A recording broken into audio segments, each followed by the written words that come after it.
morning. Good morning. How are you today? I'm doing well. That's good. I'm Pat Michael. I'm a volunteer with the Middletown Historical Society, and I'm here with Keith Schneider, who's our videographer, and we're in the Appoquinimink Community Library here in Middletown, Delaware. What the Historical Society is attempting to do is to document the history of Middletown based on your memories and experiences from the 1900s through today. So we're hoping that you will be comfortable and tell your stories, tell us your memories, and hopefully that will then inform others who come after us what the history of Middletown was like. So we'll get started. What is your full name, and do you have a nickname? My full name is William Robert Saunders. Nickname is Bill, which I prefer rather than Billy. Okay. And when and where were you born? I was born in Middletown, area called Hamtown, which is at the south of Lake Street. Well, I should say the East Lake Street, I think is it called. Its original name is Daletown, and I was born there in 1943. Were you born at home? I was born at home, from what I was told. That's what a number of people actually have told us. How did your family come to live here? My grandfather moved to Middletown from Blanca. He called Blanca, Delaware, or Blanca, Maryland, but it was Blanca Church on Downs Chapel Road on the west side of Dover, out near 301. He was a mile from the Maryland line, but the church that his family attended was in Delaware. He moved to Middletown at the age of 15 to be close to his cousin, Oscar Todd, who also lived who was probably one of the original members in the Hamtown area. I don't know how old that area is. And were there other family members in the area when your family moved here? Well, as I said, Oscar was living there. My grandfather was 15. He was born, I think, around 1863. And at the age of 15, he moved to Middletown. 1863 would have been right before the Civil War? Before it ended, right? Around there. Mm-hmm. And he was here at that time? He had already moved here? Your cousin was here? My cousin, I'm not sure. Okay. I don't know the difference in their ages, but I know he was 15, and Oscar had moved probably 3 to 4 years ahead of him, from what I was told, and that made him comfortable coming to Middletown. Okay. The house that you grew up in, tell us what it was like. Did it have electricity? Did it have running water? Where was it, etc.? The house I grew up in was, it had electricity, but it had no indoor plumbing. We heated by wood stove, and we cooked by wood stove until I was probably 11 years old. And we converted to coal oil and had a tank outside. But my mother she kept wanting to get rid of the big stove that my dad had put in the home, which had like 8 burners. And an area to the left of the stove, you could keep your food warm. You had an oven. And on the back, you had a tank where you could fill with water and get hot water. But we had to bring the water from my grandfather's house, which was 3 or 4 homes north,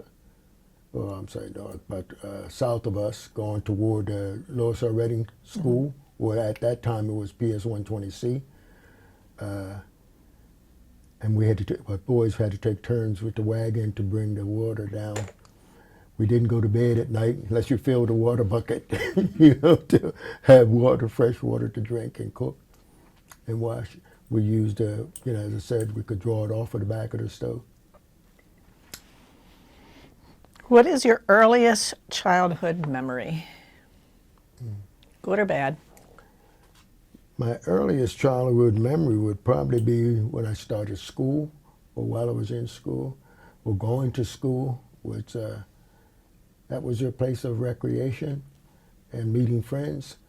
So that's, I remember as an early, after I turned 8 or 9, we had a little garden, and my dad would lay out for us to pull the weeds out of the garden. And I could remember we couldn't go to play with other kids unless we had that done by the time he got home. So that's my early. And my cousin down the street, we played, had a good time playing together. What kind of games did you play, now that you mentioned playing? We played like shooting marbles. We played soldier, cowboys, and going in the woods just to explore, we called it. We always called ourselves pioneers, so we want to go to areas of the woods, make our mark in the trees, that so whoever came behind us would know we'd been there. That sounds like a fun childhood. Mm-hmm. What was your favorite thing to do for fun, like go to the movies, go to the beach, something else? Well, our favorite thing, I can't say we could go to the movie after we turned 11 or 12. And that there was, the beach wasn't a thing for us to do during that time. It wasn't, on Rehoboth we had an area that they called the Crow's Nest. It was separated. So a lot of African Americans didn't go to the beach. We had there were some African American beaches down south, but I was too small. I just heard of those in the past, Rosedale Beach and in Maryland, Carl's Beach, that were predominantly African American.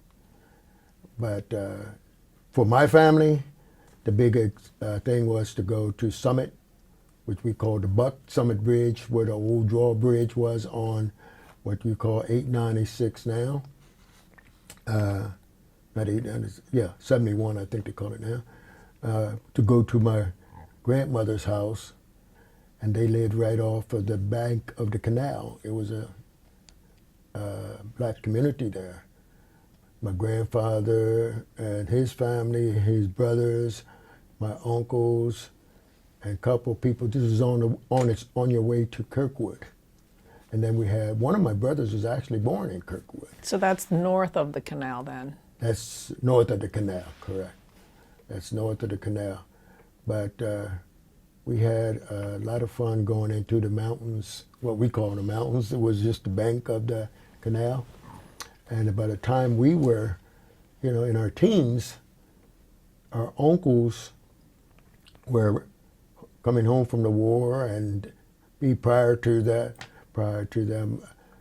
not a lot of them, but a couple of them lived in my grandmother's home, and they had shotguns, so we could go hunting up in the mountains, into the banks. And at that time, we were like 13 or 14 years old, but young men during that time were not only given a lot of responsibility, but they grew up fast. Did you have family chores? You mentioned picking the weeds out of the garden.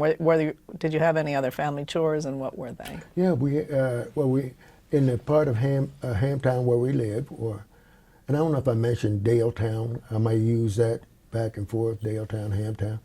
But in Hamtown, most of the families raised chickens. And we raised chickens, pigs, and when I think I was like 13, I started working at 12 at Irvin Armstrong Farm in the town of Armstrong. I guess it's Middletown now. But I was able to get the pigeons, and so I raised pigeons. and we raised rabbits. I can't, to this day, I can't eat a tame rabbit because I raised them and sold them, you know. But that was a chore. Clean out the chicken house. Water the pigs. Make sure the pigs had water. Make sure the dog had water. Those are local boys' chores that we had. And most of the boys, like I said, in my on New Street, which is the official name of the area where we live, you had New Street going toward the town of Middletown, Jefferson Street, and Elizabeth Street. I think I get them in order. But in that area, everybody, not everywhere, but several people, and I'd probably say 7 or 8 people raised pigs. But it was only a few of us that raised chickens. And that was a For staple. food? For food. Yeah. That was a staple. My mother, she had to cook on that stove. So in the summertime, she cooked in the evening on Saturday for Sunday dinner. And she would go out with us in the afternoon on a Saturday and point out which one of those hens that weren't providing enough eggs. And that's the one we made chicken and dumplings out of, you know. But it was, those were the basic chores that you had. And I think most of the young men, there were family chores, but there were a lot of us that had, or a lot of young men in that area that found other odd jobs to do for your neighbors that would give you a little bit of money to go to the store to get some candy, you know. Our neighbor next door to us, my brother Ernest, which was right behind, not just behind me, but that lady, she took him and she got him time to pull the weeds in the spring because her husband turned the ground over to put the garden in. He worked for her, and he knew, I'm getting off track to your question, but I want to tell you this. When we, you soak your big lima beans overnight to let them, so you could cook them. My brother Rock would see them soaking, and he knew that was dinner for tomorrow. So he'd tell Miss Esther, he called her Mom Esther. I'll be over tomorrow for dinner because he didn't want to eat the beans. But anyway, that's off the, I hope you can cut that part out. No, that's fine. That's fine. That's what makes this rich. What was school like for you as a child? What were your best and worst subjects? And where did you attend school in high school and college if you went? Okay. I started at the first grade at PS 120C. And PS 120C was a wooden structure of 6 classrooms starting at Mount Calvary Baptist Church or at where the fence line is to Reading today. And it went toward the car wash. There were 6 classes, and I think I left there after 6. But at some point, and I can't tell you the date, there was 4 more classes going from Lake Street, from East Lake to West Lake Street. And that gave us a 10th grade school, which I know you know the PS 120C was it was like the hub or the, what do you call it, like a Southern Newcastle County central school for all of the one-room schools. There was several. In Odessa, a one-room school. Townsend had one. Mount Pleasant had one. Armstrong had one. Now, explain to us what the C means in that. C means, was designated the colored school. PS 120C was 120 colored school. And I have some information at home with all of the different schools that were in our local area and throughout the state of Delaware. For example, Howard High School, Bancroft, Absalom Jones in Wilmington. I know the numbers, and I was very shocked to see the one in Mount Pleasant and they were 1 through 3, and then they were large enough to have 3 classes. But the one in Townsend, I think some of them had 1 through 6. You know, but that's what the CU designator was. So once you got to 6th grade, then which school did you go to? When they were building the new Lewis L. Redding School, and when they tore down the old wooden school, first 6 grades, actually it was 10, they tore all 10 down, but they kept the bungalow. We called it the bungalow. It was actually the Rhodes house, the Rhodes family. It was a big building, home that was large enough to have the 5th grade on the bottom and 6th grade on the top. We had to go up steps to get to the 6th grade. And we were upset with the kids from Townsend and Mount Pleasant that had the chance to go into the new school before the Middletown guys that were born and raised there had a chance. But that's when the new school was built, 1 through 12. And if you can, as you can see, the second level of the old school, Reading High School, was elementary. And so when they closed all of those small one-room schools, the kids from Iron Hill and Glasgow had to come to Middletown to get their first 10 years. And I think they came from the 6, maybe, I'm not sure. But I know we call them bus kids. They were bussed in from northern part of southern part of St. George's all the way to Glasgow. They didn't go across 40, but the Iron Hill kids is on the other side of 40, and they came down to there. The bus picked them up to bring them in to this brand new school, Lewis L. Redding. But So you went to high school there? I went to high school at Lewis L. Redding, graduated in 1961. And you asked me about my favorite subjects. I can tell you what my worst subjects were. Which is my what? favorite subjects personally really was history and geography. But my worst subjects were literature. Well, I love literature, part of English, but I failed English in the 10th grade, the 2nd semester. But as long as you passed your core subjects, and a final and passed. But I had to make up the first semester of 10th grade English. When I was passed to the 11th grade, I made up in the 11th grade the first semester of 10th grade English, but I failed the 2nd semester of 11th grade English. But in my senior year, I had to make up what I failed in the 11th grade, but I was able to graduate, and I was college bound. I loved the part of English.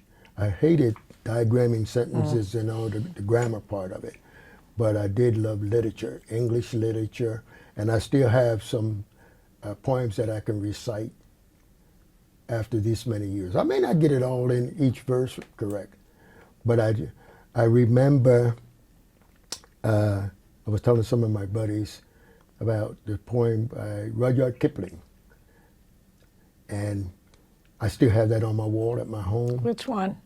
If. Oh, yeah, we had to learn that You had too. to learn that. That was mandatory. Yeah. And Crossing the Bar. I think that was Johnson. I'm not sure, but my brother used to recite that at funerals for members of our family. And but that and geography, you read about places and you always wanted to go. So that's what led me to my military service. But you went to college? I did not. Oh, okay. I did not after high school. I was college bound. I I had my brother taught me in college while he was in college. And my oldest brother was there at Delaware State. For me, I didn't have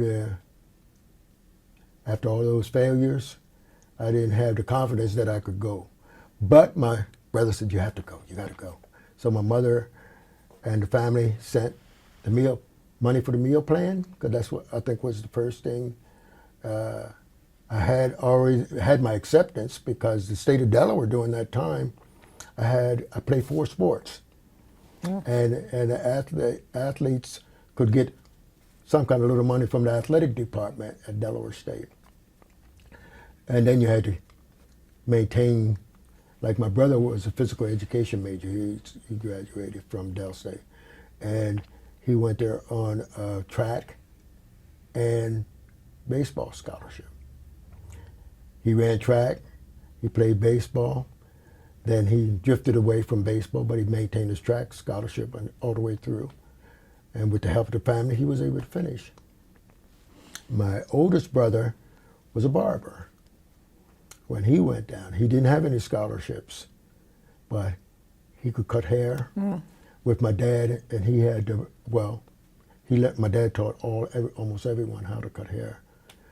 But my brother went on academic probation after a year and a half, and during that time, during the draft, so he volunteered. He didn't volunteer. They drafted him He was volunteering. into the Army. But when I look back, he was a very, very, very smart guy. He went into, when I was entered the military, I was placed into civil engineering. And there's big jokes about that, and I'm not going to go about that. I think Benjamin Franklin said that engineers are not very smart. No, George Washington. George Washington. They're not very smart, but they bear watching. They're cunning and bear watching. So, but my brother that I told you, I'm not going to mention his name, but my brother that went to, he carried books, he studied, but when he went off, he had to cut everyone on Delaware State College campus. He cut hair, and he didn't apply himself. But when he went into the Army, he qualified for communications. In the Air Force, you need a lot of brain power to qualify communications. He could read. After his 2-year tour in Germany, he was in the Delaware National Guard in communications. He read Morse code and all that. I can't even spell, let alone how to all this kind of stuff. But I'm saying that to say that that was some of the background for me, and I was telling you about myself. I did enough to get by. I learned to apply myself after the military disciplined me, We'll get to that part. Do you remember any fads from your youth, popular hairstyles or clothes? So you were in the 50s, late 50s, early late 60s? 50s, and we had, and I made some notes about, we used to wear a white shirt, because by that time, I'm of age, I could go to the dance, but we would wear a white shirt with a tie, but we only buttoned the 2 top buttons. You wore the shirt out. We wore white shoes. The nickname for those shoes were called Bucks. I don't know where they got that name, but they were white suede. You had the blue suede under Elvis Presley's time, and I think Elvis was a couple years older. But these were white, and the pants were tapered. Now they're starting to wear the same, history and fads. They just go around, But we call them stovepipe legs. They fit your legs all the way down. And the white shoes, and the fad was to put one hand in your pocket, and you did a little dap walk, But that's the fad I remember. There was other fads on hairstyles. There were some guys that would go to the city of Wilmington, and did what they call a process.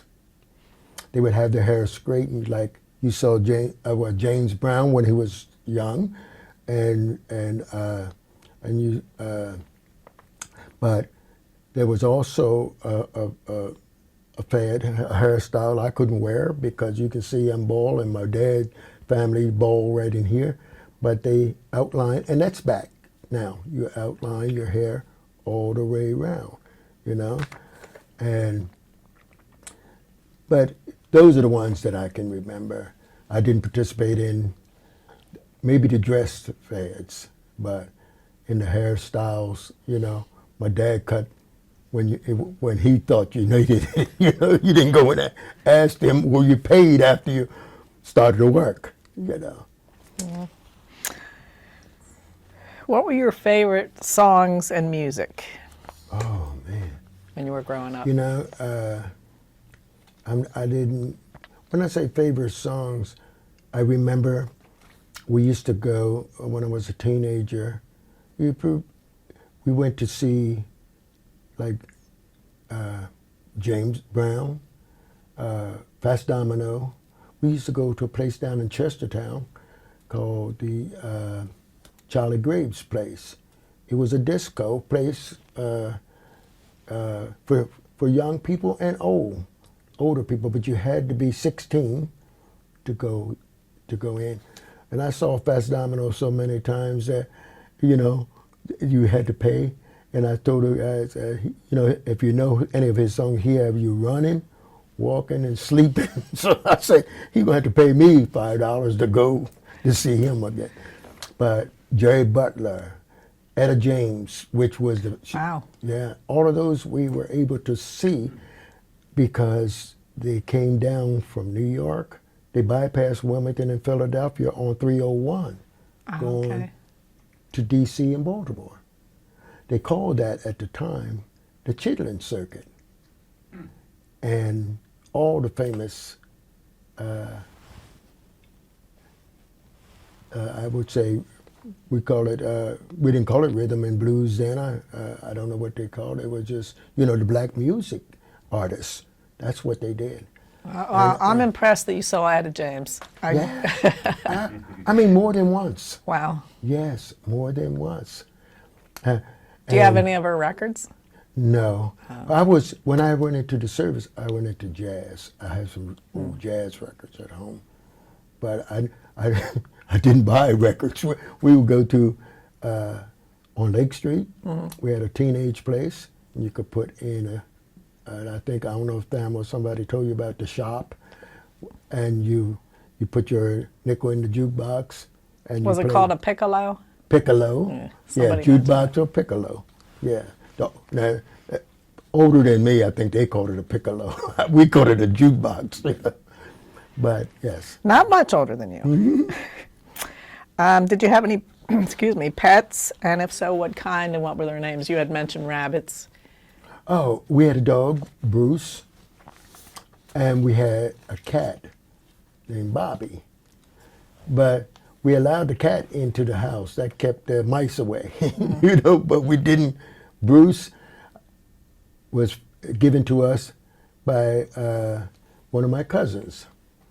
And I think, and I don't want to, because I'm not giving out names, you know, because I don't have their permission to do that.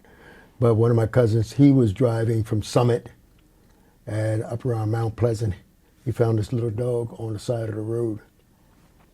The dog looked like a fox in color, but it was all the hair, the head shape and the ears were German Shepherd, but it didn't have the other German Shepherd markings.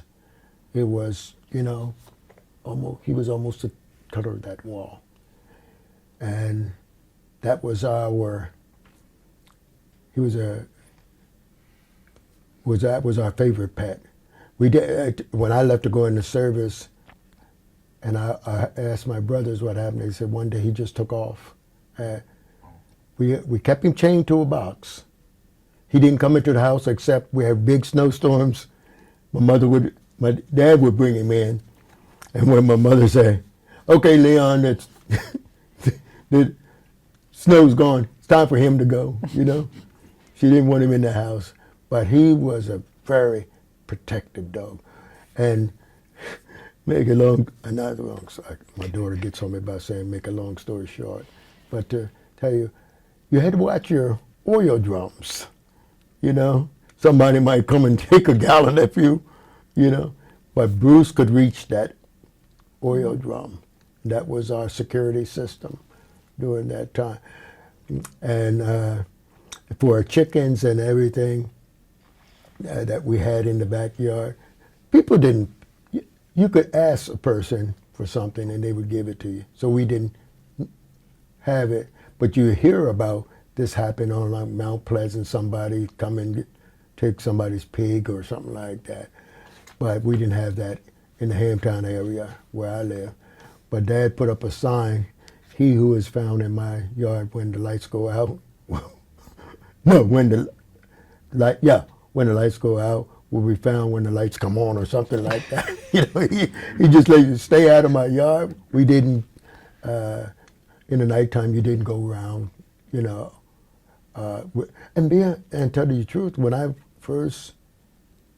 left Hamtown in 1961, there were no lights out there. Mm.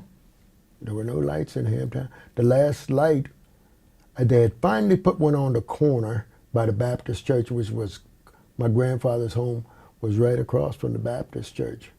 I could look right in the door of the Mount Calvary Baptist church. But now they have lights on the street and you go all the way through. We used to, once you got past the last house, what we call down the hill, it was a farmer, and we used to cut through his property to go to the woods to do our exploring, you know. Hmm. What was your religion growing up, and what church did you attend? I'm United Methodist, and we grew up United Methodist from the time I was born, or can remember going to church, and we attended Dale's United Methodist Church on Lake Street. That was my grandfather's church. My mother grew up UAME at Mount Pisgah in Summit Bridge. But she always called my home church Mount Pisgah, but our family church Dale. She was a trustee of Dale, so it was welcome because that was where our family was. They never say that you had, and I were United Methodist. I went to confirmation at 10, I think, and we didn't have, and you get read in, and your name is in the book of the church, registry of the church. But our family was very connected. My grandfather and all of my brothers and sisters until this day. Well, I won't say all until, because some of the girls went with their husbands to different churches, and so but everybody except for one sister that lived in Texas for a while, and I think she was Baptist for a period of time. Were you ever mentioned in the newspaper or other publications? No. Never? No, they're not looking for me anywhere. No, but I do remember when I was in basic training, we had to do a hometown news release. And so I had to give my information to be released to the Wilmington Journal at that time and the Middletown Transcript. But now that I think about it, did I ever mention it or ask any of my family? So you don't have a copy of it? I don't have a copy of it. I think I have a copy of when my son, when he joined the military. And since we moved, he grew up in the military and moved around. And I think the news release went to the Middletown Transcript. And I'm pretty sure, because I think I have a copy of that at home. But other than that, I didn't. Yeah. The Historical Society might have a copy of it. They have a library of the transcript articles. Who were your friends when you were growing up? My friends were all of the young men, boys my age. My closest friend at that time was my cousin, first cousin, my uncle's son, baby son, that lived down the street from me. And he and I, we could go around and around sometime, but we always had our arms around each other's necks skipping to school. You know, we were that close. But then there were other guys in that area, the Marvel boys, Doug Waters, and I said I wasn't going to name names, but I think most of the people know those. If this is going, I don't know how far it's going to be circulated, but Winfield Marvel and I were classmates. Doug Waters and I started a school at the same time. My cousin Julius Saunders, and those were the ones that primarily Randolph Waters, which is a little older. But we all grew up in that Hamptown area, the Henrys, Warner Henry, and all those, and Dallas. And all these, the ones that are still living, we still maintain a close relationship. We have a group that meet the second Thursday, well, you know that, when we have breakfast, just to talk about the things that we experienced during the time we were growing up and the friendships that we had. That's good for you. Mm. What world events had the most impact on you while you were growing up, and did any of them personally affect your family?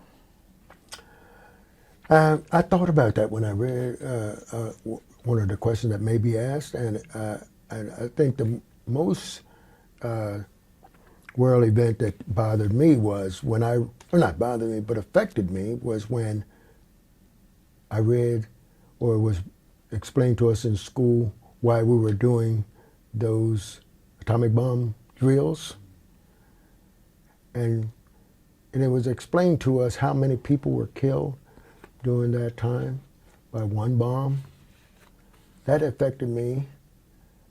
And when I talked to a lot of my friends, it affected them too, because during World War II, you mean? That was right. Well, it was at the Korean War. We were in school. Oh, okay. But then when you're in school, you still had these drills. Mm-hmm. You had fire drills, but we had to get up under the desks for the bomb drills. In the old 120C, we had these big old windows, but we had a big old pole that had to pull the blinds down and stuff like that. Long poles to pull the blinds down or to raise the windows, but you used the same to pull the blind down. But you had to get up under your desk. So, but that, and then after the other event was when I read The Jet and saw the killing of Emmett Till. That really affected us, and we had a lot of conversations.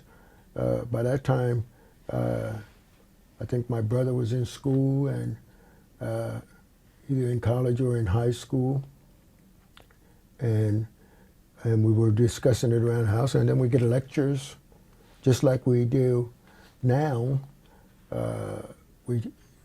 You're not like you do now, but I remember 5 or 6 years ago when my daughter and I and my grandson were talking about what to do if you're stopped by the police, how you should act, how you should carry yourself, things like that, and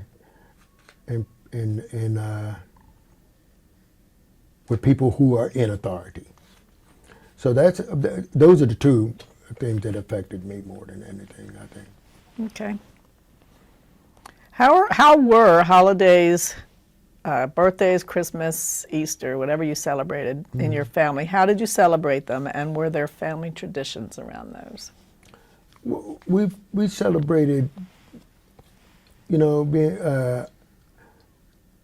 from a large family, I remember my dad used to say, "Somebody has a birthday," because there were so many of us. But we didn't do a lot of giving, parties. And the tradition was Thanksgiving, and in there, all of my grandmother's kids had to bring their children at some time during the week at Christmas to her house.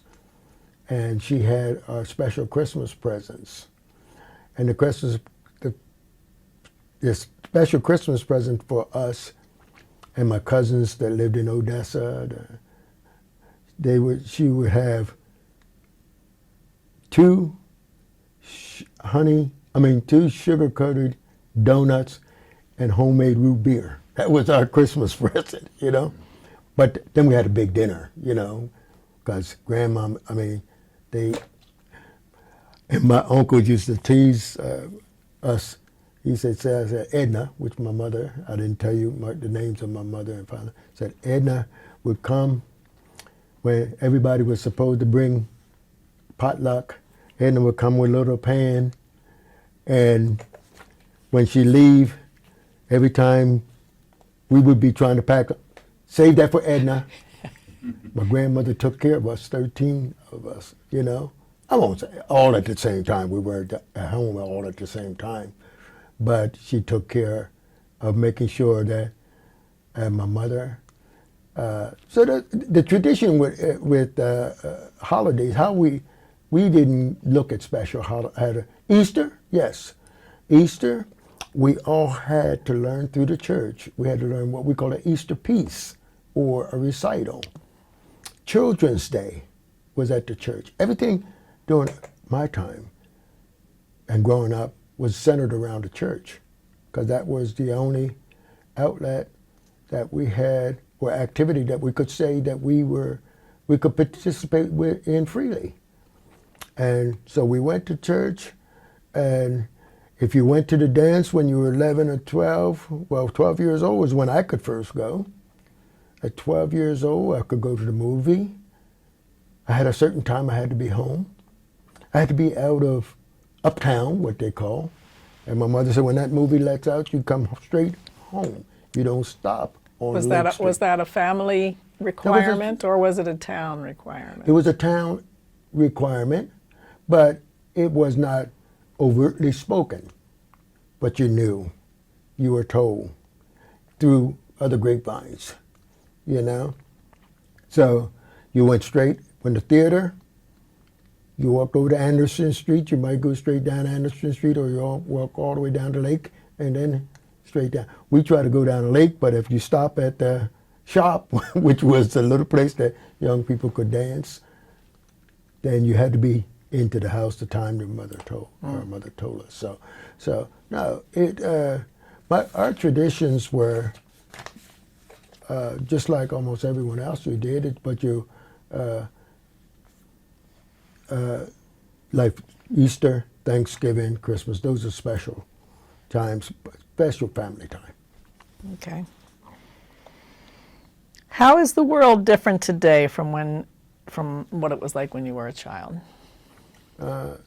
When I think about that, I think that somewhere along the line, we don't really hold our children to the standards that I was brought up under.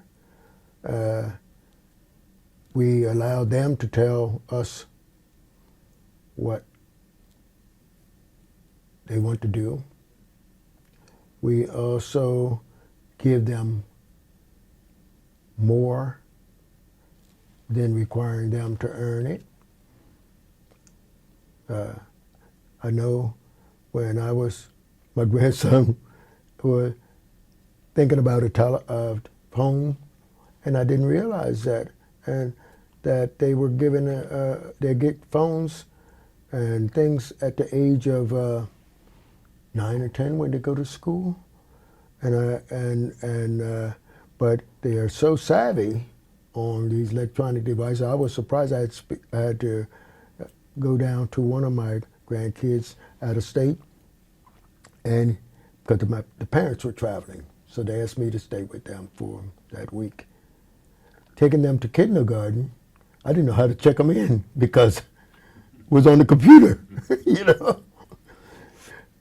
One of my grandsons, I guess he wasn't more than 7 years old. Goodness. Pop, here's how you do it.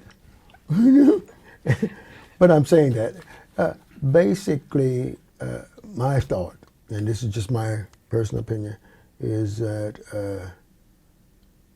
the family values, I don't say they deteriorated, I don't want to say that, but I don't think that the parents feel comfortable trying to use the disciplines that they were disciplined under, and then they passed it down, you know. And I'm not going to say that I'm a perfect disciplinarian, but I'm just going to say that I expected, like the military expected of me, to obey, and that's what I expected of my kids. They know that. And now, today they're grown, and I don't try to interfere, and I don't try to make suggestions to them because they're much smarter than I am, you know. But my parents, when I was growing up, they told us what to do. When you couldn't do that, you know, it's time for you to go someplace else. Find someplace else, you know. You know, you can't have two cooks in the kitchen. You can't have but one man in the house. I heard my dad say it, you know. But I'm sorry. Go ahead. The next question. What do you know about your family surname? I did some research on that, and I remember one of my oldest aunt, which passed away about 2 years ago, and she joined Ancestry.com years ago, and I joined it probably 15 years ago, my oldest son. And we've been doing some research, but then I remember when I was stationed in France in 65, and the Frenchmen didn't pronounce my name Saunders like we do, but they pronounced their names with the same thing on the end, Saunders, which is almost like a Z sound on the end. But then I did some reading, and it said that it's a common name in England and France. Mm-hmm. So I can say the origin of our name is probably somewhere, because those borders changed, and you know, all those wars that they had, so you don't know whether you were, you were the French or the British. Did you meet family, excuse me, family members? No, we haven't. My kids are still doing that now. They're doing, one of my cousins, he is really into this. He's working on, he was at that time, and I lost contact with him about a year and a half ago. He's working on his doctorate in sociology. One of the things that he had to present was a family tree. So he and a cousin that's older than me, I had two cousins of boys that I could talk to, my cousin Donald and my cousin Julius. Donald was 3 years older than me. We met at the Legends up in Newcastle, you know, with a restaurant there. We met there, and our cousin was taking all this information. He had all the information on my grandparents through his research. The young people that grew up with all this technology, they know how to do the research. I don't even try anymore, because it's like researching my name some mornings when I wake up. But he had, and now I'm able to find some of the information on my mother's side, which he had done some of it, and my aunt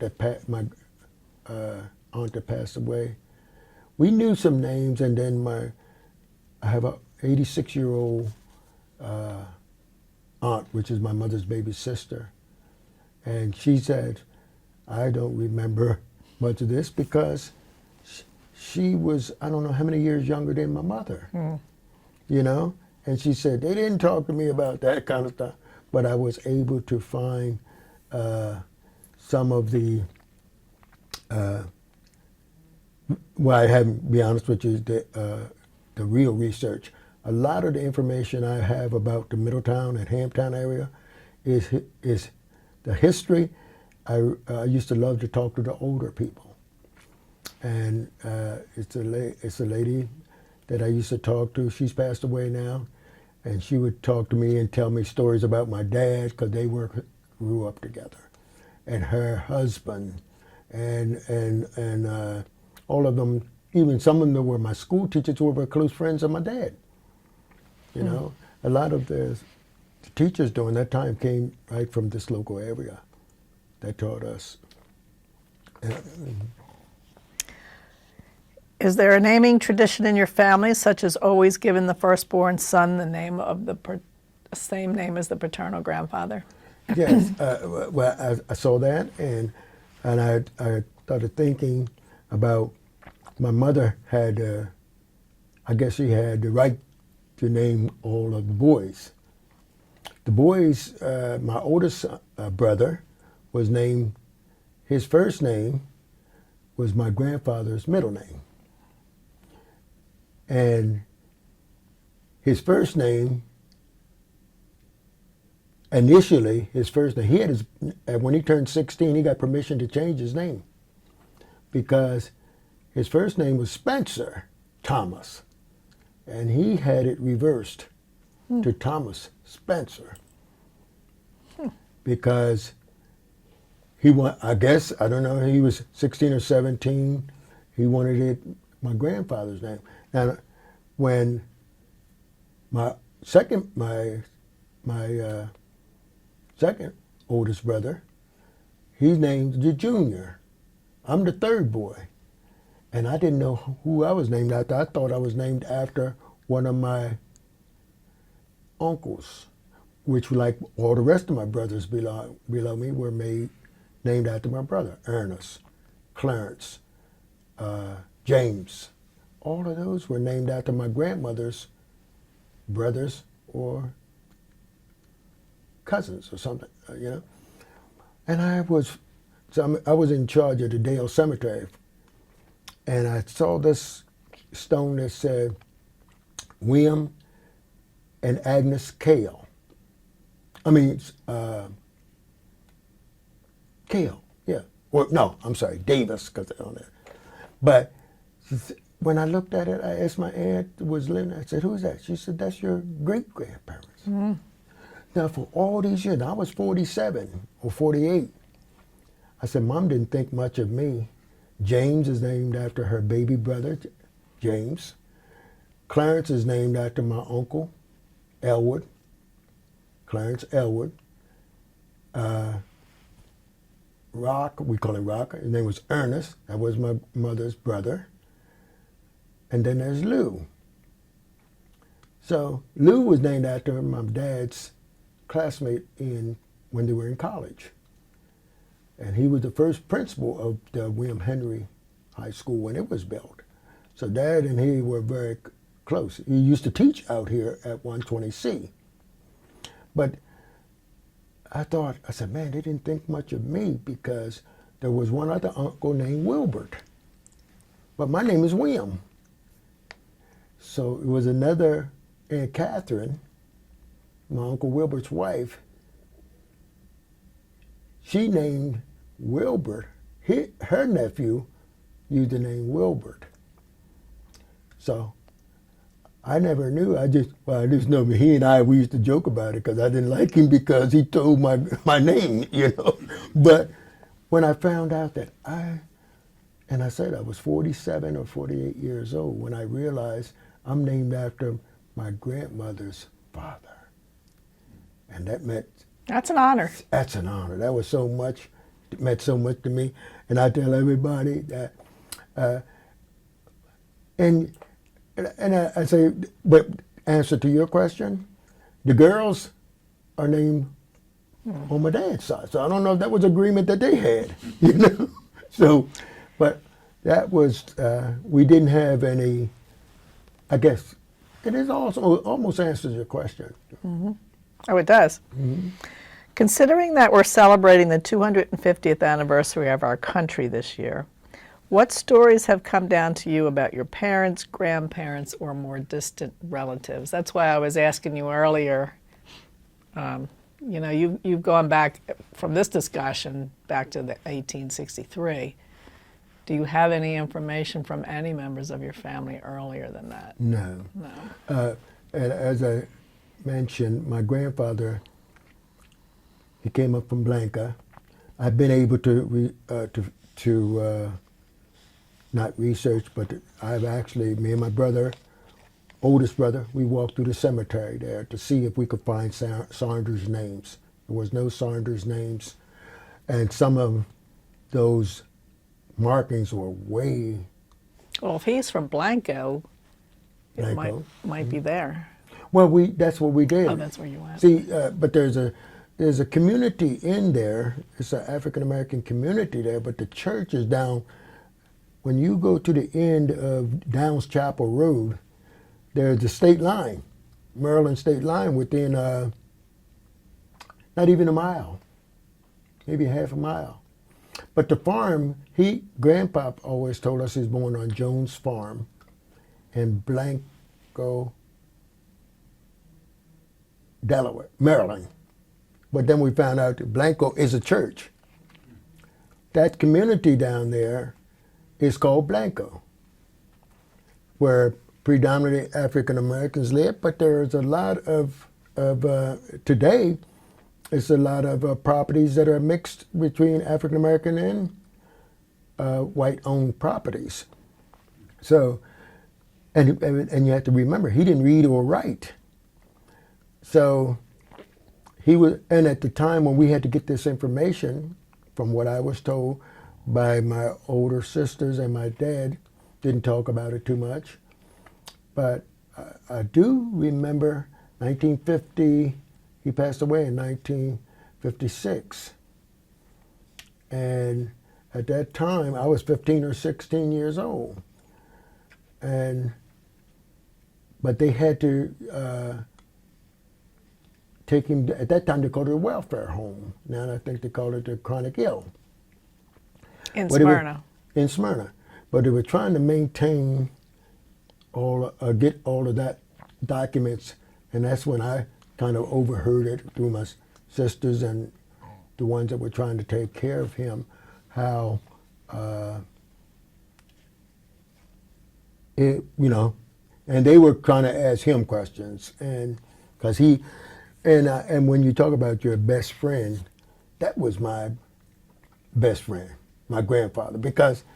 And I tell you this, and I was at Saunders there. I had to tell him in the church that every day, in the good weather, he would walk down to our house. We had a television. Grandpa didn't. When I left in '61, Grandpa was still using a wood stove, and I had to walk him home every day because he came down. Mom said, "Pop, you ready for dinner?" "Oh, no, I got my dinner at home waiting on me." You know what his dinner was? Almost every day when I walk him home was a baked sweet potato or a baked potato. That was the dinner? That was the dinner. And I said, "Man, maybe I need to eat sweet potatoes," and because he lived to be 90-some years old. Mm-hmm. And had one tooth in the center. But I said that to say, I couldn't go to his funeral. And I was 15. I'd never been to a funeral. I went to the viewing at the church. And I was working on Roman Coleman's field, which you know where the Dutch, I'm not sure you know the history. I grew up here. You did? Mm. That's where I was working baling hay. And I think Charlie Pope might have had it at that time. But when I they were putting him in the cemetery. I was on the back of the hay wagon. But I never forget when it was my dad's father. And I kept moving around slowly instead of getting ready for church, for the funeral service. And my mom said, boy, get ready, get ready. And then my dad said, Mom, don't you see the boy doesn't want to go? Can't go. Oh, yeah. He said, if he can't go, don't make him. Because I was hurt. I'm going to be honest with you. But my dad understood. I never went to another funeral until my dad passed. He passed, well, I was married and I couldn't get back because I was in the military. We had kids. And my grandmother passed. And that was in '72. My dad died before she did. But, you know, I say, I didn't realize it was my relationship with my grandfather, not the fear of dead people. Mm-hmm. You know, it was my relationship, and that was why.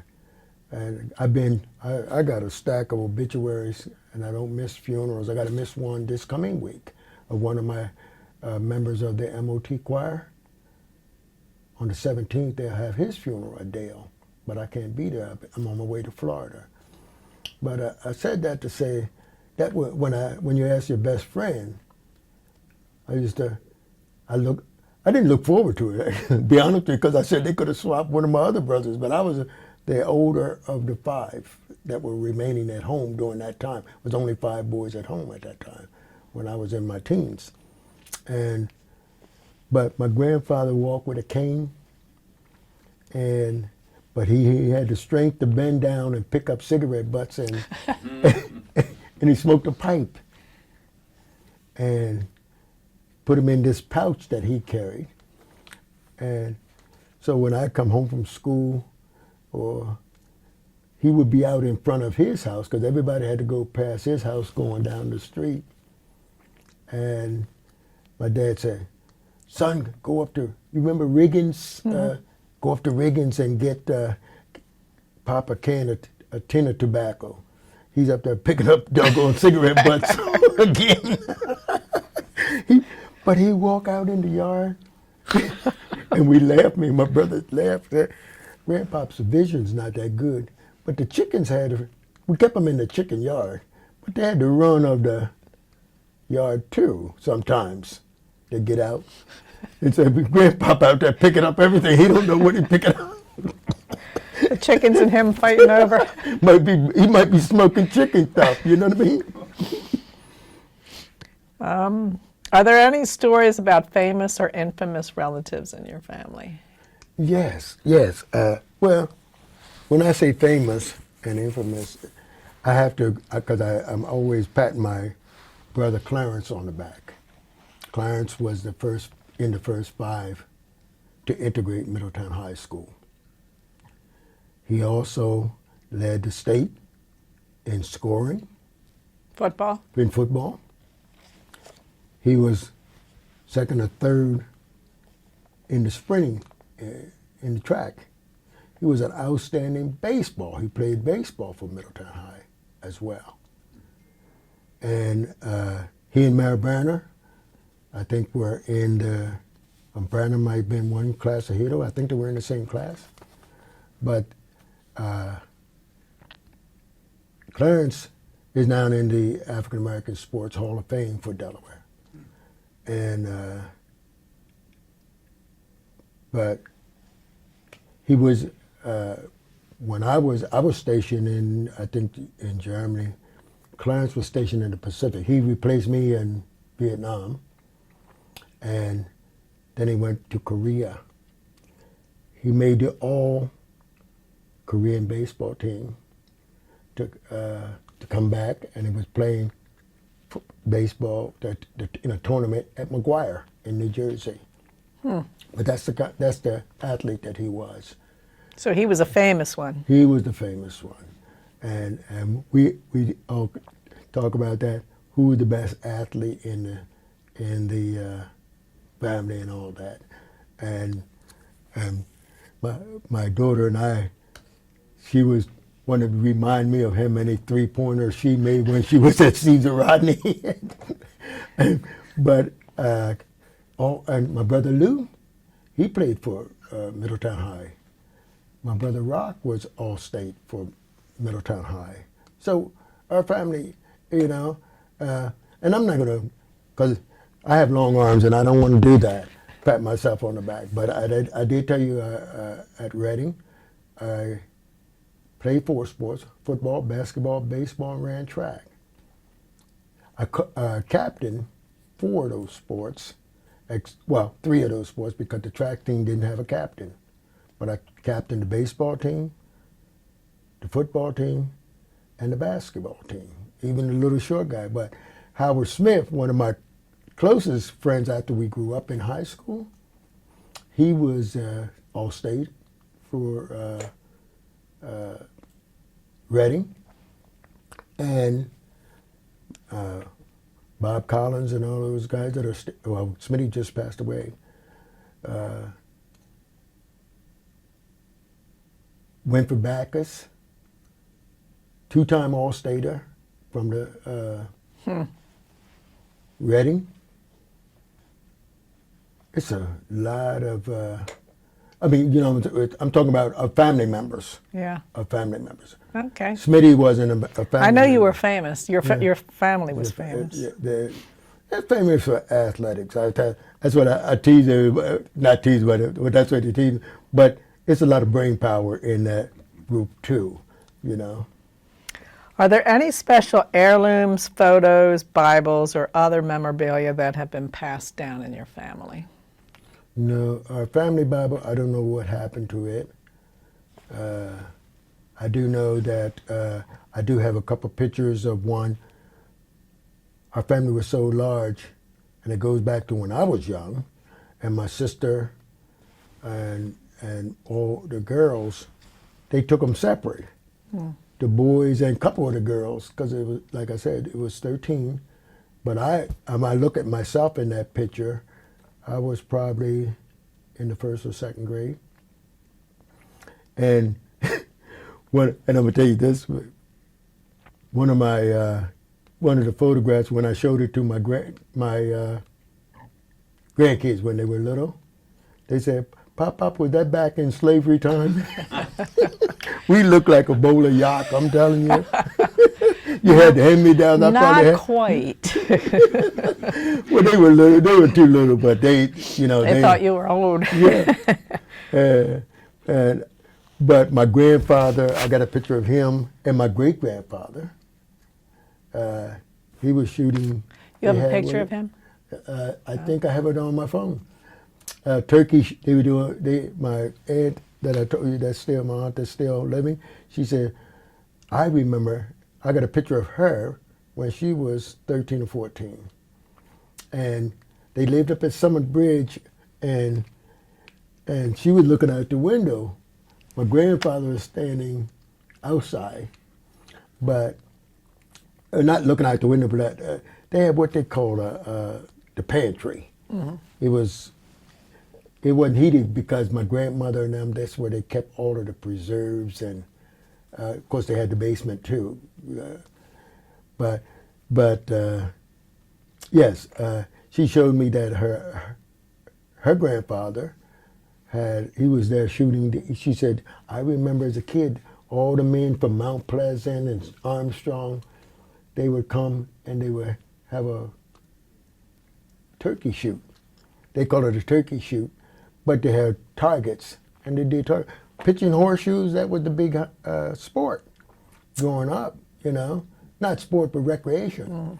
Men got together. I remember on Hamtown, my dad would get out there and hit the shoes together after the men got off to work. That meant it's time for my uncle owned a pool room on Lake Street, and but it was where men socialized at that time.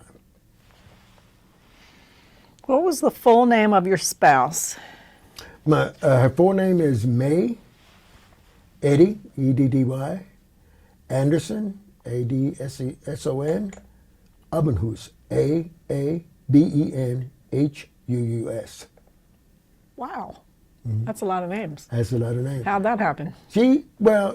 Her mother's name was Alice Abenhuus. Her dad's name was Arne Ebedal. He was a Norwegian. She was Dane. And but that's as much as I know. Okay. I met, lived with them, and It sounded like Danish, a Danish name. Yeah, they're from Denmark. Okay.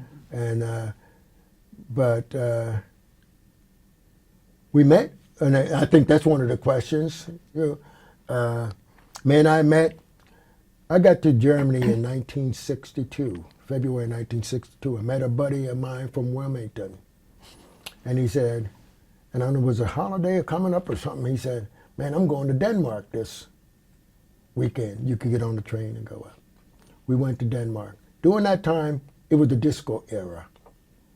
And if you went out to socialize, to meet people, you went to a discotheque, which would be a dancing club. That was 1962.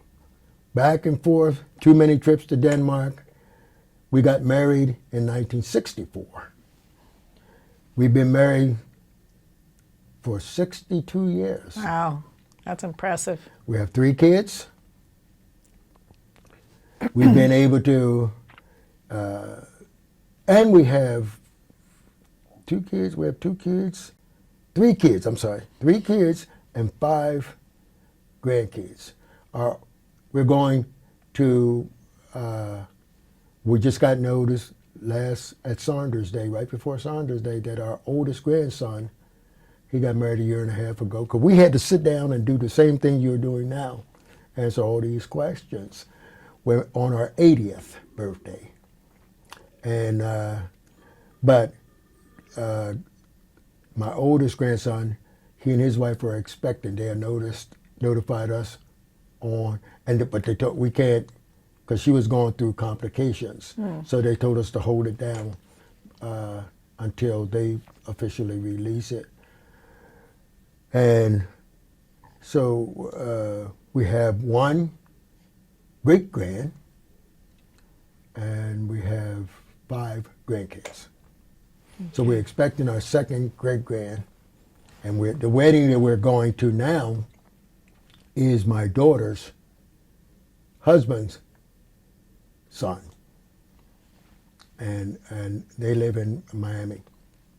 But I always try, because I'm an encourager, and I believe. And I made a quote the other day that, because I was doing a character reference for a friend of mine, and I said, and I grew up in some tumultuous times. And when I say grew up, because, being married early and looking at the world situation, especially what people expected of you, but weren't willing to live under the same rules they expect you to be under. So I always tell the young people, I said, don't let anyone shape your life. See, I think there was No Man is an Island. There was I don't know if that was a movie or something that I just heard, but I do know that you can live on an island as long as the 2 people are compatible to each other. Don't worry about what the rest of the world is thinking about you. But my dad always say, don't ever say, I don't care what people think about me. He said, because if you do that, you don't think much about yourself. And I always thought that you put your best impression is what I'm trying to say. Mm-hmm. Yeah. I had to tell some guys over the years, hey, I don't I don't care. And I said that. I said, but please leave me alone. If you do that, everything's okay. I don't have to speak to you. You don't have to speak to me. You know? But my wife and I, we came back to Delaware. After being in the military? After being in the How many years were you in the military? 28 years. And you traveled all over the... All over. And she came with you? And she came, well, except for Vietnam. I couldn't take her to Vietnam. She was here in Delaware. And we couldn't find a place to rent here in Middletown. And we came to Middletown in 1968. And when we came to Middletown, we lived with my brother who lived on Catherine Street, and my sister-in-law. Both of them are passed. But for the year I was in Vietnam, then I came back and went right back to the place. We bought our first home in New Mexico in 1971, right after I left from Vietnam. And we ended up going back to the same base. And I love New Mexico because the people were so friendly. And the weather, the only thing was the tornadoes. Other than that, it's a great place to live, you know? The people are so friendly, very multicultural, Spanish, Indian, and of course white American, and all other. But the people, I asked one of my friends that I met out there, I said, did you ever, what was the schools like here in New Mexico? And I was telling them about the PS120C. She said, New Mexico, and she was close to our age. She said, I never went to anything other than an integrated school, because it would be foolish for the state of New Mexico to build schools. You'd have one on every corner. Right, but the percentage of African Americans in New Mexico is like, at that time, was less than 2%. So why would you build a school unless you built the one rooms like they did here in Delaware, but the percentage of African Americans were higher. So the people were friendly. We had some older people. I run into a couple of situations. I was at a Sears, and I left my wife and my son. They were browsing, and my wife, when I got back to her, and I could see she was a little bit upset, and I asked her what was the problem. But I saw this one guy leaving as I went down now. He took off and went that way. And he was walking with a cane, an old man. And my wife told me, said, he was shaking the cane at her with these two biracial boys, you know?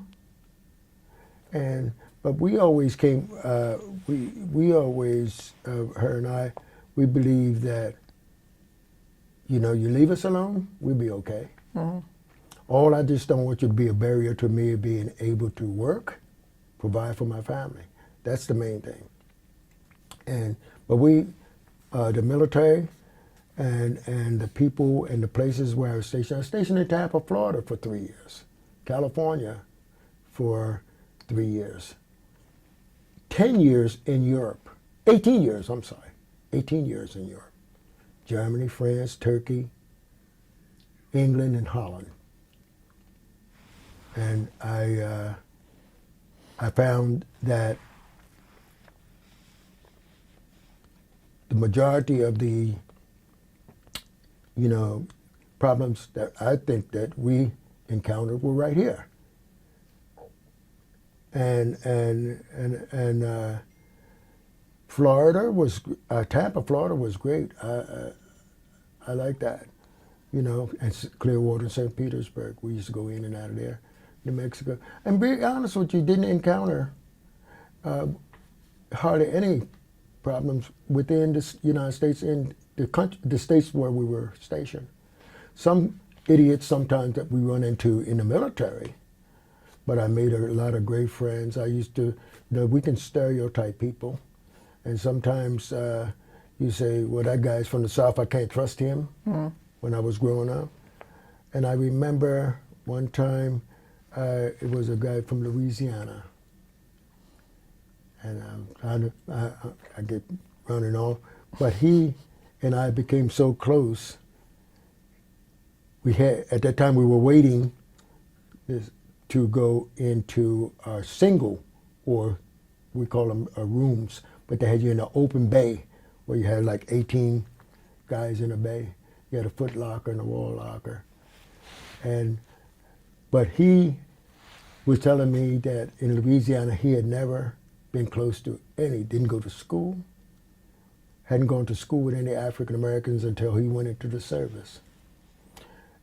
And then he and I became so close that sometimes, we go down to the Airmen's Club, and I always had a pretty good wardrobe. But I look around, he come in the club, he got my clothes on.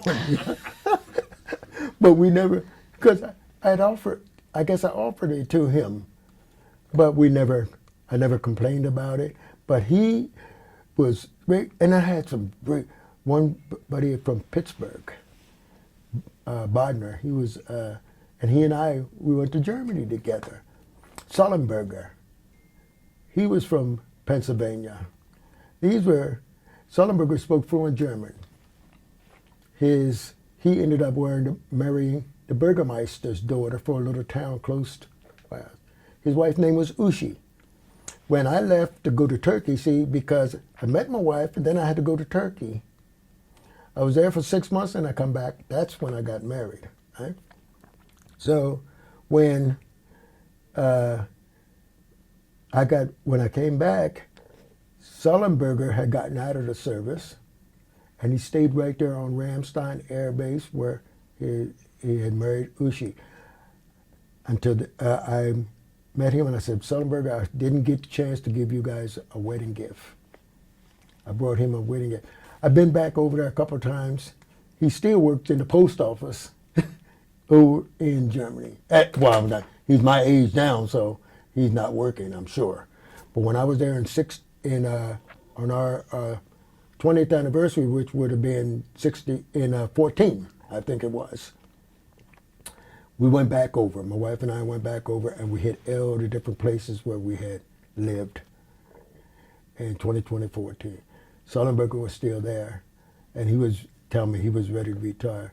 But he has several kids, but they all live in Germany. I don't know if he come back to visit his family in Pittsburgh. I don't even know if he's still living. Okay. You guys did it right. Mm-hmm. Traveling all over the world.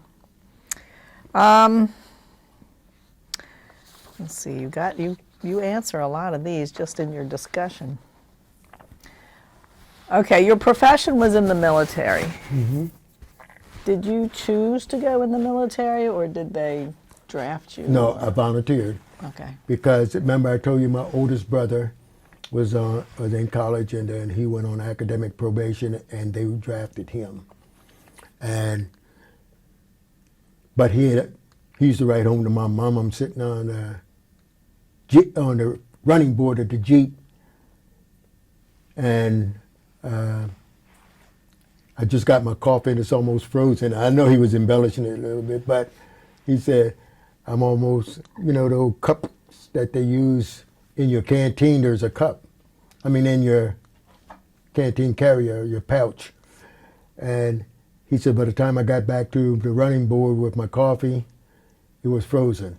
And I said, I'm not going into the Army. I'm not going to wait for them to draft me, But initially, I wanted to do all 4 branches of service: Army, Navy, Air Force, and the Marine Corps.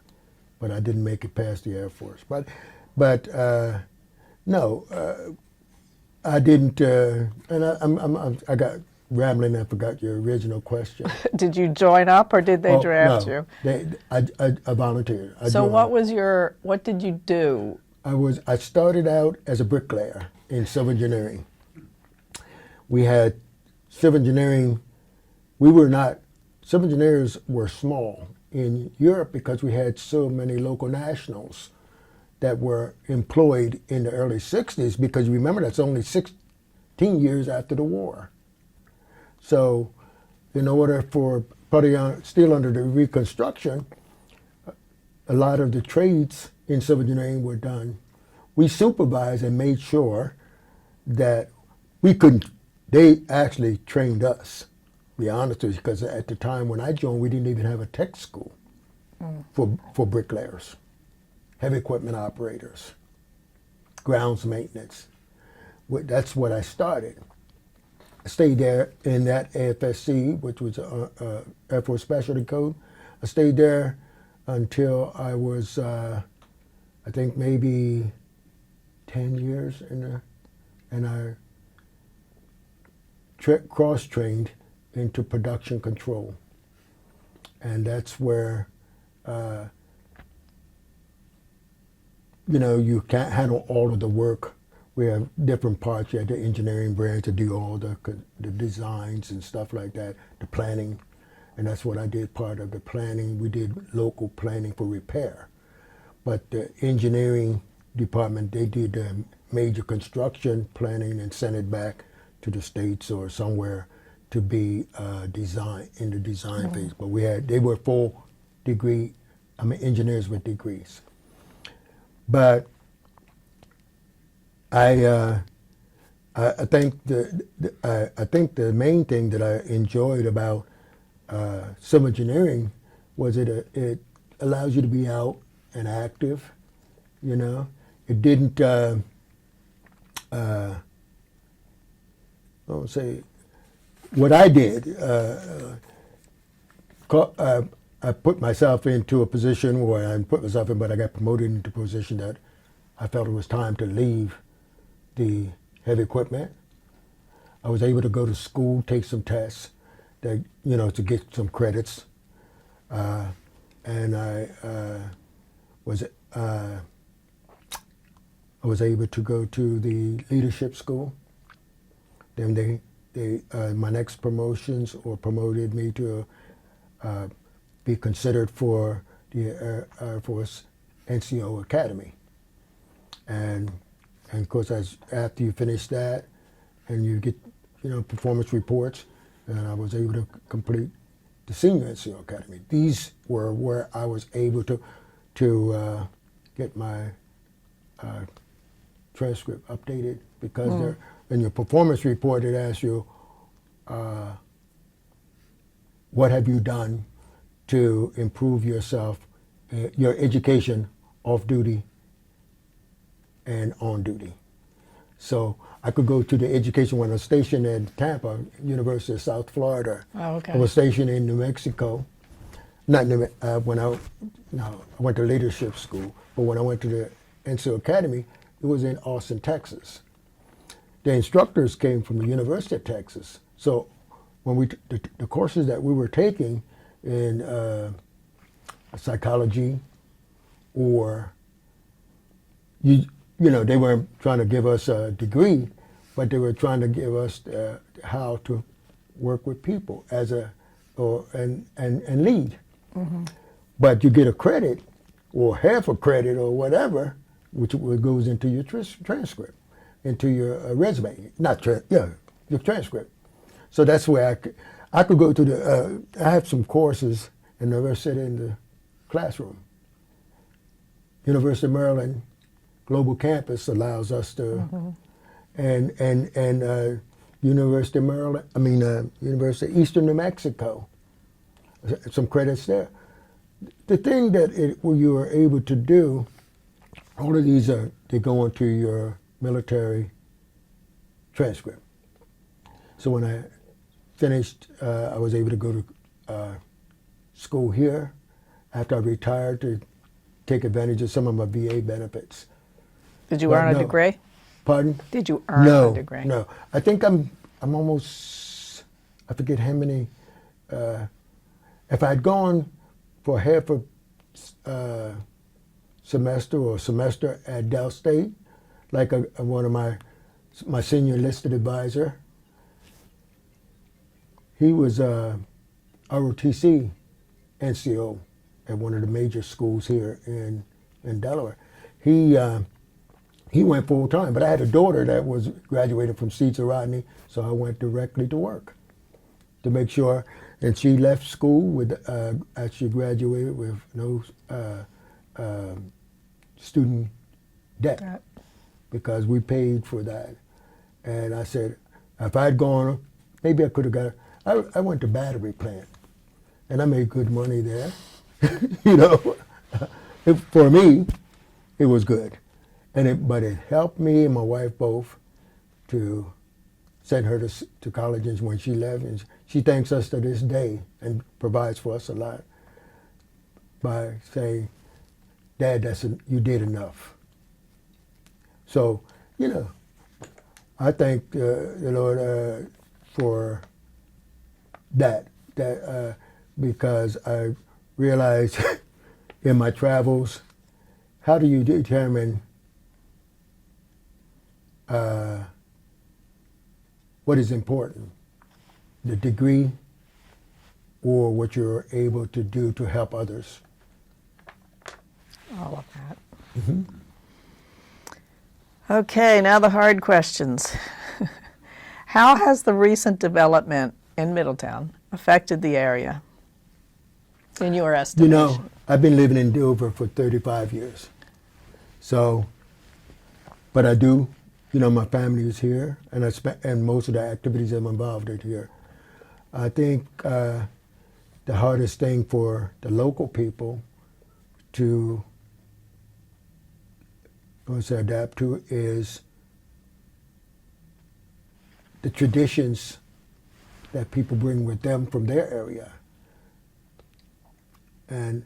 But I think the town of Middletown is I would have moved back here when my wife and I had thought about, because we're empty nesters, and I had problems with my legs going up and down the stairs. We have a Cape Cod, and I was looking for a rancher. You can't find a rancher in this area. They did have some in Cricklewood, but families are not getting rid of those because at some point everybody's going to get old, and you don't want to go up and down the steps. Had I thought about that when I was young, when we were looking for a home. But anyway, I don't. The only thing typically what I see are there's friendly people in Middletown, much different than what it was when we came in '68. And my cousin told my wife, if I see you walking up and down uptown, that's what we called it, and you got a bag of groceries, I had to walk past you and I don't know you. But we did have one incident on Anderson Street. Somebody, because it used to be some houses there that had screen, and my kids and some of my nieces that were their age, and they were like maybe, I'm trying to figure, they couldn't be like maybe 9 or 10, and somebody hollered out behind the screen, derogatory terms to them. But other than that, I don't think that Middletown has come a long way, should I say it that way. And you have to remember, Middletown was never overtly prejudiced like other places you could go. It was not like that. And it was partly because your parents told you where to go, what to do, and when to do it. Be home after the movie theater closed because you have no business. All the stores are closed, And one of the other things that I notice about the community is changing, and we have a lot of people that move in from different areas. A lot of them don't have the same traditions. And I'm not going to say, because I think values is hard to judge, but traditions is, for example, if I see you coming in the door and you got something, I can open the door. If I walk by you and I had this really thing about the African American. When I was a kid, if I went to Wilmington, I didn't know anybody other than my cousins that lived in the city and my aunt. But when you walked past an African American, you nodded of respect and recognition.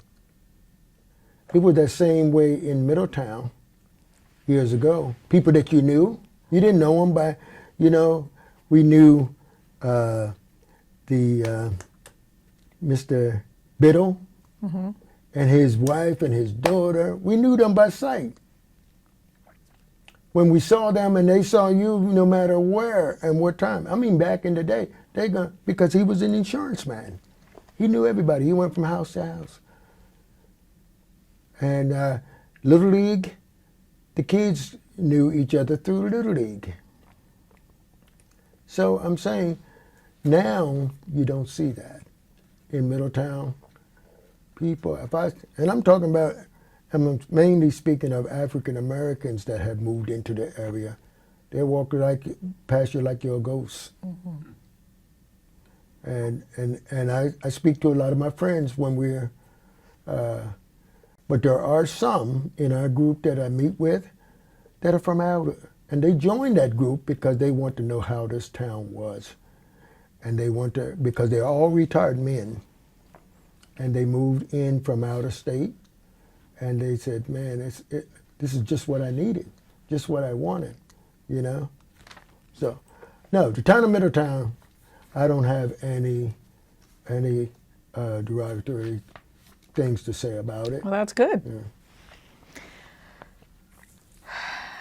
You were just talking about this one. How has the community changed? What do you want people to know the most about yourself, your family, their business, etc.?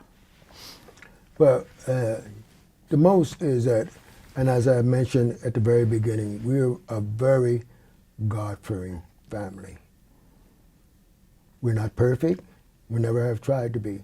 We just grew up through the church and tried to practice our faith on a daily basis, because, no, I ain't gonna quote any scriptures because I probably would get it wrong, but I do know that we're never gonna be perfect.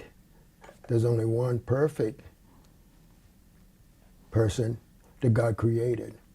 And I'm not, I'll tell people say, oh, religious stomper.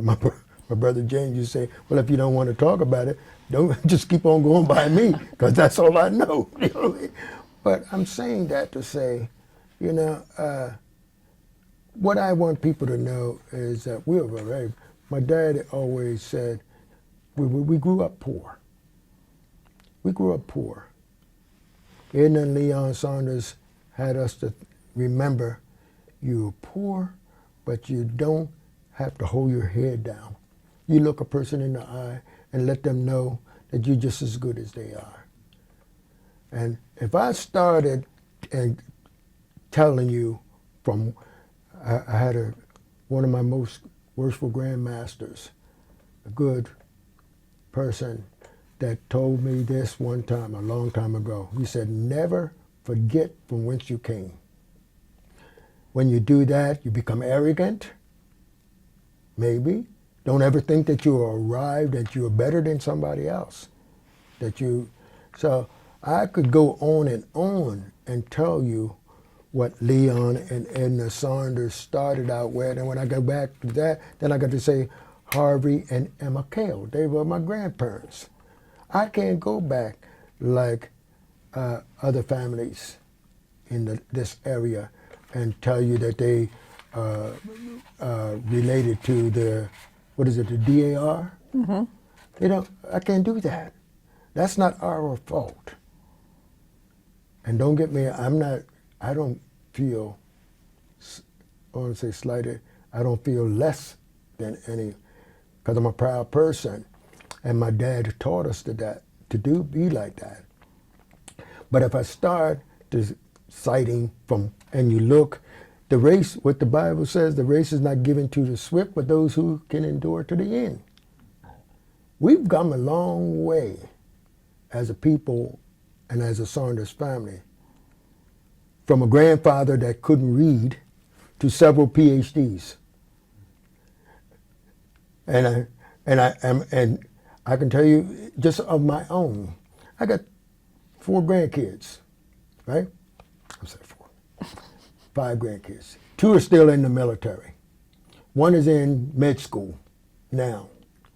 The other one is an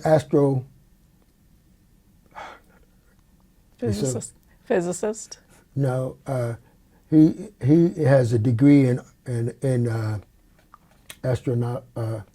aeronautical engineer, and he has a master's in astronautical engineering. 2 engineers' sons, and a daughter that has her degree in advertising and marketing and been in banking with 3 major companies, and I ain't going to name them. This is May Saunders and Bill Saunders. You know, on the other side, my sisters, my oldest sisters, the first 2 valedictorians were African Americans out of Middletown High. They came from my sister, my oldest sister. One, the first year, the other one, the next year. One is a PhD and a pastor and school superintendent, you know. Nephews, and, you know, I couldn't even tell you all of them. You know, first I gave you, but I can tell you that when we look back, nurses, doctors, Leon and Edna Saunders instilled in their children education. And be honest with you, none of those 13 ever went to jail. None of them, and I don't think any of them went to court. You know I haven't, but I was going. I can't speak for, you know, because we have a broad. But I know this, that if we continue and what we do as a family, I had the document I'll show you afterwards. We continue to make sure, they say, as a family that prays together, stays together. And we continue to. Yesterday, me and my nephew, we found out yesterday morning that one of my nephews is in the hospital in Wilmington. I had to come to Lewis, right here. We had a alumni meeting. And he and I were both in that meeting. And he said, and I asked him if he saw it. He said, no, I didn't see it. They have a family text. It's called a cousin's text. I don't want it. They allow me to be on it because I don't reply on it because I'm not a cousin. But he didn't see it because he was involved in some other things. But when I told him about it, he said, I got to go pick up my kids to make sure that they get home from school. Then he called his wife and said, can you get them before you go to work? He said, because I'm going with Uncle Bill to see my nephew or my cousin in the hospital. So that's we are very... That's a family to be proud of. Yeah, it's a very tight family. And like I say, we owe it all because I told them when we did, I'm sorry. I'm sorry. When I told when I did this in church, and they always give me a part, because my dad started 50-some years ago, in the 50s, Saunders Day at Dale's United Methodist Church. And I told him, I said, no, my dad wasn't perfect. He always told us, don't do as I do, you do as I say do. He did not play that. You know, he didn't play that you talk back, and neither did my mother. And I'm laughing because when, you know, they call it sucking your teeth like that. And my mother, my sisters, and I can remember my sister Ethel is 2 years older than me, when they would do that when she was talking to them or gave them a chore that they didn't want to do. She would, like nothing had happened, and she'd sneak around behind them and pow, right in the mouth. And say, and nowadays she'd be in Gander Hill or somewhere. You know, that's the problem. Okay, go ahead. Okay, last one. What do you want people to remember the most about Middletown? the town of Middletown. The town of Middletown. Well, if I look at this as, because there's not too much more room for expansion, but if I was to think about this, to tell people about the people that I grew up with and the people of Middletown, I don't think that you could find a better place to live. I'm saying I don't know all the families. I do know there's other local towns around that you don't feel comfortable in. I fit in going through, but I feel comfortable, very comfortable. But I'm not only speaking of Middletown, I'm speaking of the state of Delaware. Delaware has changed a lot over the last, when I'm saying more than 50 years. Because I worked at Rehoboth. I didn't tell you that. I worked at Rehoboth at 15 years old. And you couldn't eat in the restaurant in Rehoboth when I was working. But I could go there. I always felt the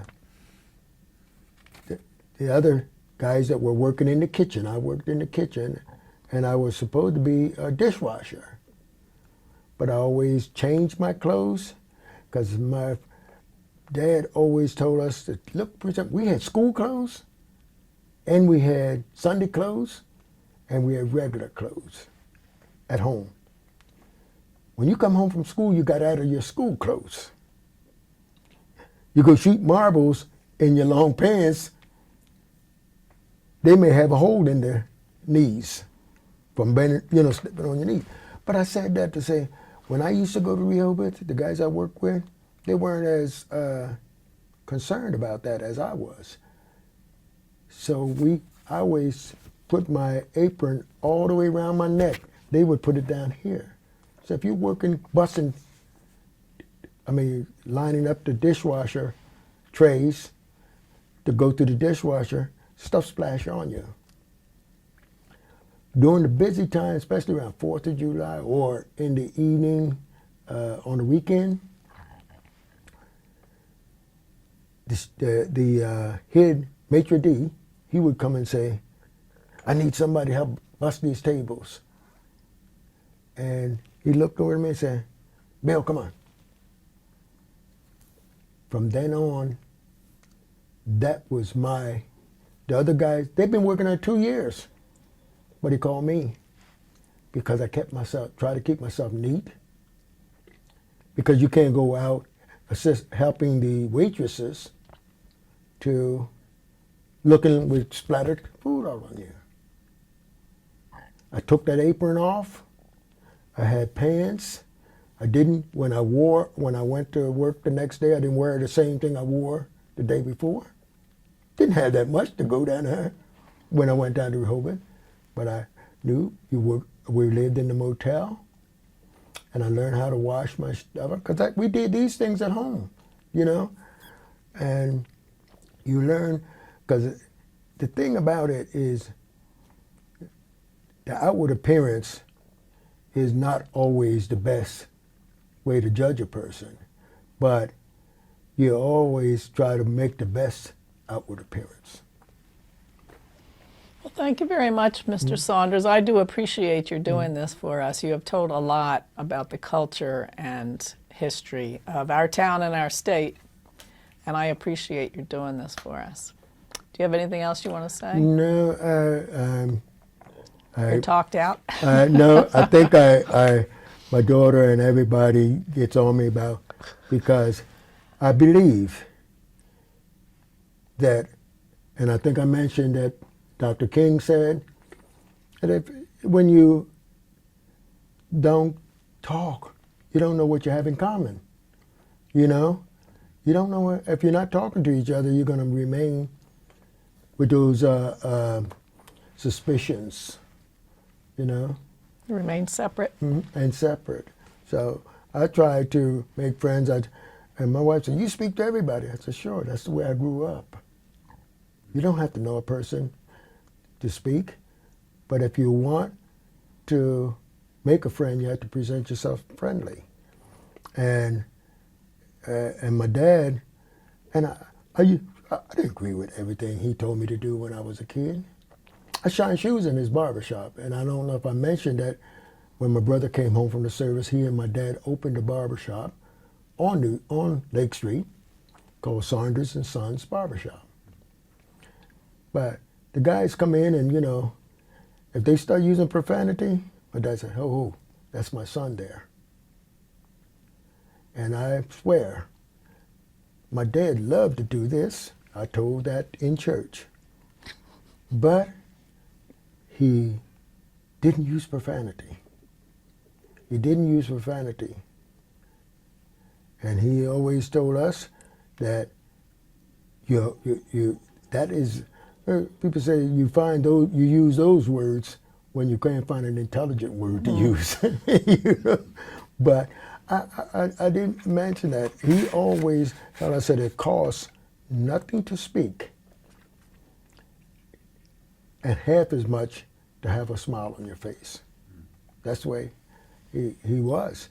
And one of the ladies told me that I told you was one of his classmates, and one said, "As long as you live, Knox Saunders will never die."